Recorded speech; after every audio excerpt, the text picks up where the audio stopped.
के दाल मंडी के लोगों की सबसे बड़ी नाराज़गी है यह है कि दुकानदारों को मुआवजा नहीं दिया जा रहा है, पहली बात। और दूसरी बात यह है कि एक रोज़गार ख़त्म हो जा रहा है जिसके पीछे कई परिवार हैं। आऊँगा मेरे घर में चूल्हा नहीं जला है, मैं 300 रुपये लेकर जा रहा हूँ, घर में खाना बनवाऊँगा। हम लोग कहाँ जाएंगे? बच्चों को लेकर कहाँ आत्महत्या कर ले?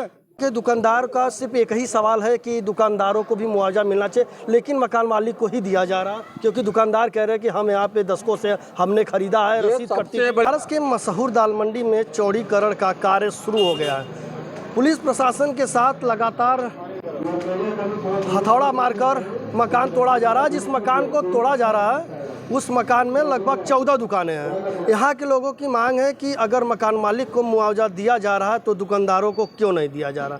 जो दशकों पुरानी दुकान है आखिरकार वे कहाँ जाए। जो अपनी दुकान खरीदे हैं उनके लिए एक बड़ी समस्या है। और तस्वीरों में साफ तौर से देख पा रहे होंगे इस गली में दोनों तरफ जो है मकानों को तोड़ा जाएगा। और सबसे बड़ा सवाल है कि दुकानदारों को मुआवजा क्यों नहीं दिया जा रहा। यहाँ के दुकानदारों का मांग है। सर क्या कहेंगे कुछ? सर यहाँ पे अभी जिस मकान को तोड़ा जा रहा है, बोल दिए जो बोलना था हमको बोले। सर दुकानदारों को मुआवजा नहीं दिया जा रहा, यही सबसे बड़ा दिक्कत है। सर क्या कुछ कहेंगे? उनसे बात करनी चाहिए ना सरकार को, उनसे बात करके ही उनका काम करना चाहिए। क्या करना है आगे, क्या नहीं करना है। ये जो भी कर रहे हैं जबरदस्ती कर रहे हैं, अच्छी चीज़ थोड़ी है ये। यहाँ पे कुछ लोग कह रहे हैं कि हमारे पास पेपर है, पेपर भी नहीं दिखा जा रहा है। और जबकि हमने 11 महीने का जो है कि इसका साल भर का, 11 महीने का, 6 महीने का, इससे कोई मतलब नहीं होता। हम 6 महीने का जो देते हैं, 20-50 साल से हैं, हम 6 महीने की रसीद कटवाते हैं। कोई मतलब थोड़ी 1-1 साल की कटवाते हैं।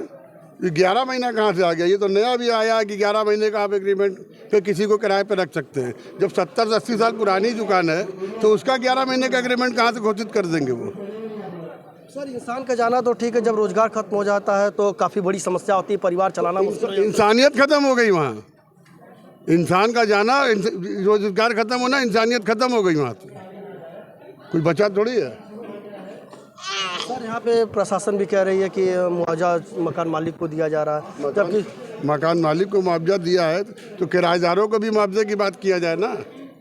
वो भी तो समस्या यही कि दुकान लिए है मकान मालिक से। 10 को पुरानी दुकान है। बिल्कुल है। अभी देखिए यहाँ पे तमाम लोग हैं और जिनकी दुकानें जाएंगी। सर क्या कुछ कहेंगे? हम इधर के नहीं है भैया, हम नहीं कुछ बोल सकते। देखिए यहाँ पे सबसे बड़ी सवाल यह है कि यहाँ के लोग कह रहे हैं कि दुकानदारों को मुआवजा मिलना चाहिए, लेकिन दुकानदारों को मुआवजा नहीं मिल रहा है। अभी मिलना चाहिए उनकी रजामंदी से। अगर वो चाहते हैं खाली करना तो ठीक, नहीं चाहते हैं तो उनसे बात किया जाए, तब मुआवजे की बात होगी। वो जबरदस्ती करके खाली थोड़ी करवाएंगे। तोड़ फोड़ का जो कार्रवाई है देर शाम किया जा रहा है, इससे भी दिक्कत। भाई गलत किया जा रहा है तो सभी जान रहे हैं, और जो करवा रहे हैं वो भी जान रहे हैं कि गलत है। ऐसा नहीं है। लगातार कहा जा रहा है कि हमारे रोजगार पर भी प्रहार किया जा रहा है, एक वर्ग कमजोर करने की। वही चीज़ हो रही है। रोजगार पे असर तो पड़ ही रहा है। तोड़ फोड़ कस्टमर आना बंद हो गए। अब खाली मोहल्ले के लोग बचे, भब्बड़ हो रहा है उसी में। जो बिक्री थी पहले से बहुत प्रभावित चुकी है, खत्म हो चुकी है। 10% आ गई है। दाल मंडी में पूर्वांचल के लोग दुकानदार आते थे और ये लगातार यहाँ से खरीद फरोख्त तो सस्ते दामों पे करते थे और सस्ते दामों पर बेचा करते थे। लेकिन आज दाल मंडी में आज का वो दृश्य है कि अब दाल मंडी को जो है कि तोड़ा जा रहा है। मंदिर का रास्ता दे रहे हो, ये सैकड़ों साल पुरानी मंडी है। ये सबको, पूरे प्रशासन को पता है। रास्ता बगल से, जो मेन रास्ता वो बगल से आ रहा है। आप उसको क्यों नहीं, इसको क्यों मुद्दा बनाया जा रहा है? एक वर्ग को ये परेशान किया जा रहा है। आज मैं 10 घंटा काम करके आ रहा हूँ, 300 रुपये लेकर जाऊँगा, मेरे घर पे खाना बनेगा। मेरे जैसे सैकड़ों यहाँ पे काम करते हैं। जो अगर तो आप कहते हो पकौड़ा बेच लो, सड़क पर मैंने रेली लगाई थी, रेली फेंक दी गई है, इसको क्या कहेंगे आप? मैं आपसे सवाल पूछता हूँ। सर एक बड़ी समस्या है, रोजगार खत्म हो गया तो आदमी कहाँ जाएगा? किसके आधार पे अपने बच्चों को कैसे जिएगा, कैसे पालेगा? यहाँ तमाम खड़े होकर यहाँ से वहाँ तक कोई कहते हैं मैं खाली करूँ अपनी रजामंदी से। आपके पास छाल है, बल है, सब आपके पास है, जैसे चाहे वैसे आप मार रहे हैं। सारी विभाग एक्टिव है लगातार, PWD, नगर निगम। मेरा यही सवाल है सरकार से, गवर्नमेंट से, यूपी सरकार से, केंद्र सरकार से, आप सारे पत्रकार भाइयों से, कि आप लोग भी अगर से एकजुटता, इंसानियत आपके अंदर भी है तो सब मिलकर आवाज़ उठाओ यहाँ पे कि ये क्यों किया जा रहा है। रास्ता देना है, यहाँ से यात्री जाते हैं, अभी कुंभ का इतना बड़ा मेला लगा था, यहाँ सारे यहाँ से वहाँ तक भाइयों से सहयोग किया है, अपने आप बैठा है, चाय पानी की व्यवस्था किया है। तो ये रास्ता जाने में इतना टाइम लगेगा, वो रास्ता सीधा जा रहा है, ये टारगेट क्यों है? मतलब टारगेट किया जा रहा है। बिल्कुल टारगेट किया जा रहा है। आप लोगों को नहीं समझ में आ रहा? आप लोग पत्रकार भाई, आप लोग ज़्यादा पढ़े लिखे हो, मीडिया में आए हो, हम लोग तो जाहिल हैं। हम लोग पेड़ पालने अपने कहाँ जाए? आज मैं जाऊँगा, मेरे घर में चूल्हा नहीं जला है, मैं 300 रुपये लेकर जा रहा हूँ, घर में खाना बनवाऊँगा। हम लोग कहाँ जाएंगे? बच्चों को लेकर कहाँ जाए? आत्महत्या कर ले? आप सरकार से ये प्रश्न कीजिए आप लोग।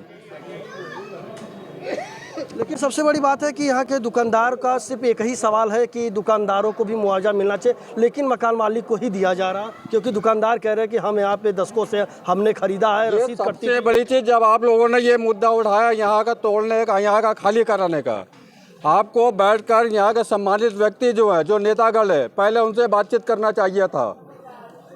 हर काम में आप एकाएक आगे आ रहे हैं, अपने धन से छल बल से आगे आप आ रहे हैं। पहले उसको आप अपना मुद्दा देखिए, उसके बाद यहाँ की जनता को आप लोग परेशान करें।